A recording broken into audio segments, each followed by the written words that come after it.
Laurence Boccolini n'expose jamais son mari sur les réseaux sociaux et a dévoilé le deal qu'ils ont passé.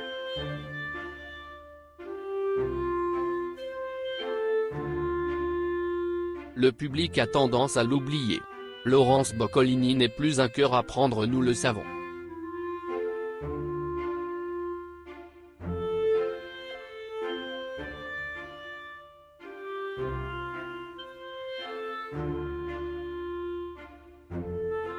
La présentatrice phare de France Télévisions, que les spectateurs de France 3 découvriront le samedi 21 novembre dans la série Mongeville, est mariée à Michael Facailo.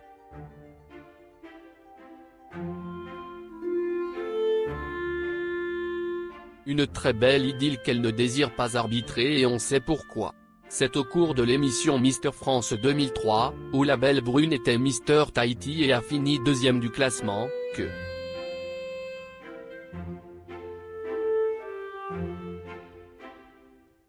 depuis lors, ils ne se sont jamais quittés. Le couple s'est marié le 31 juillet 2004 lors d'une célébration discrète à Presles-en-Brie, Seine-et-Marne.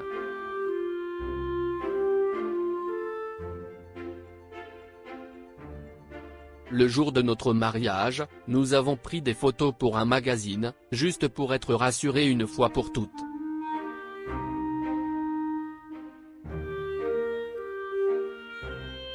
Il travaille, je ne vous dirai pas où, et nous le laisserons tranquille, expliquait-il en 2017 à Télé Loisirs.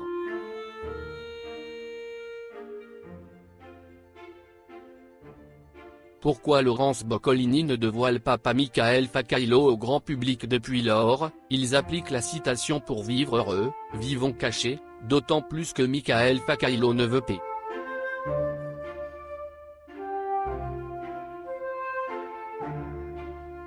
En fait, Laurence Boccolini n'a plus posé avec lui car il aime partager sa vie quotidienne sur Instagram.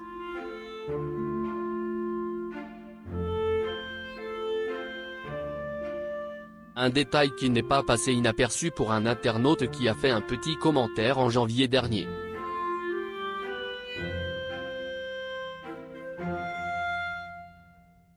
En commentant une photo que la mère de Willow a posée avec un de ses amis, son abonné a écrit « Vous avez posté vos photos de mariage.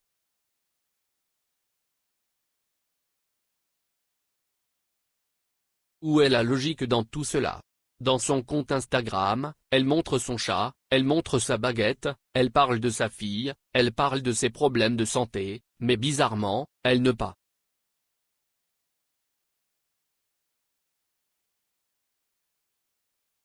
Où est-il ? Agacée, Laurence Boccolini a insisté pour que les choses soient claires.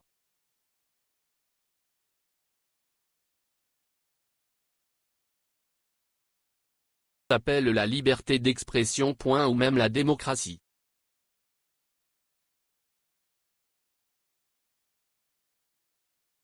Je parle de ma baguette, de mes chats et de ma maladie.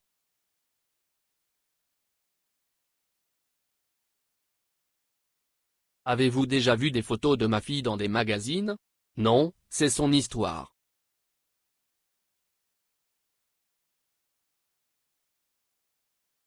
Plus jamais.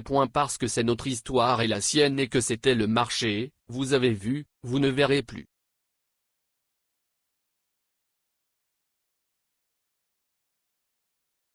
Inutile de lui demander une photo de son mari qu'elle veut préserver, comme sa petite Willow dont le visage ne se révèle jamais sur le réseau social.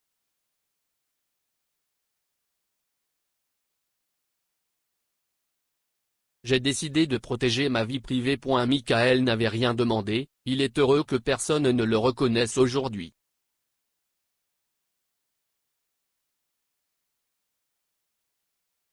C'est une partie de ma vie que je laisse dans l'ombre, a expliqué Laurence Boccolini lors du gala de septembre 2020.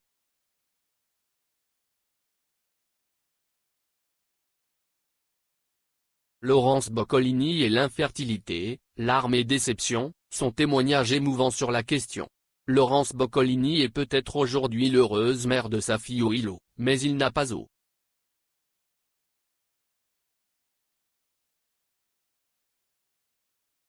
En fait, lors d'une journée spéciale, l'hôte se souvient de cette période difficile.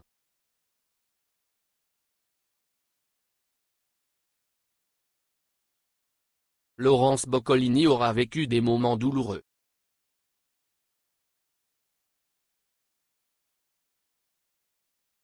En particulier parce qu'il n'a pas pu élever une famille.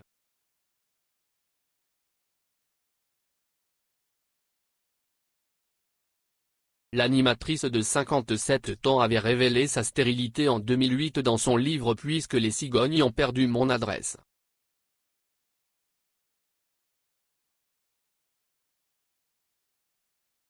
Livre émouvant dans lequel elle explique comment elle a perdu espoir après de nombreuses tentatives de fécondation in vitro, FIV.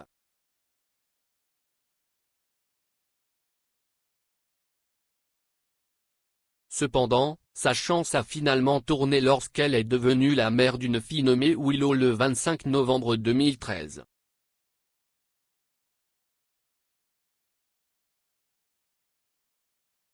Une enfant adoptée avec son mari Michael Facailo. Laurence Boccolini est toujours très préoccupée par l'infertilité.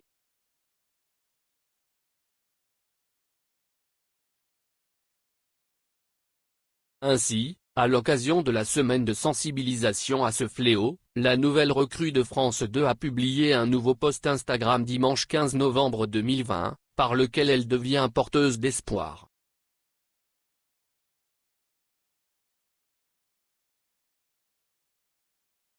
Rien oublié de ces années, dit Laurence Boccolini.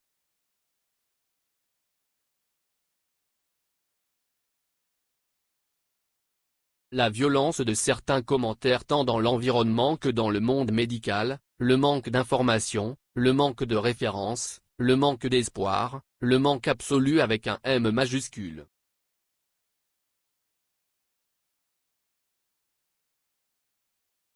J'espère qu'aujourd'hui, ceux qui font face à cette douleur pourront avancer sur un chemin plus facile et plus éclairé que le nôtre.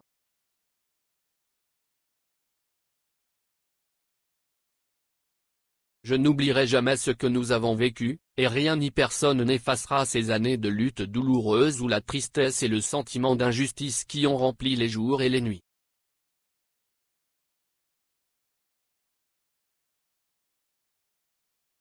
À ceux qui vivent cette situation. Je pense à vous.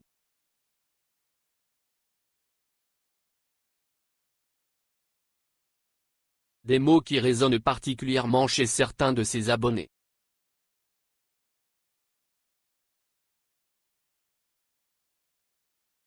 Beaucoup d'entre eux ont partagé leurs propres témoignages émouvants sur l'infertilité.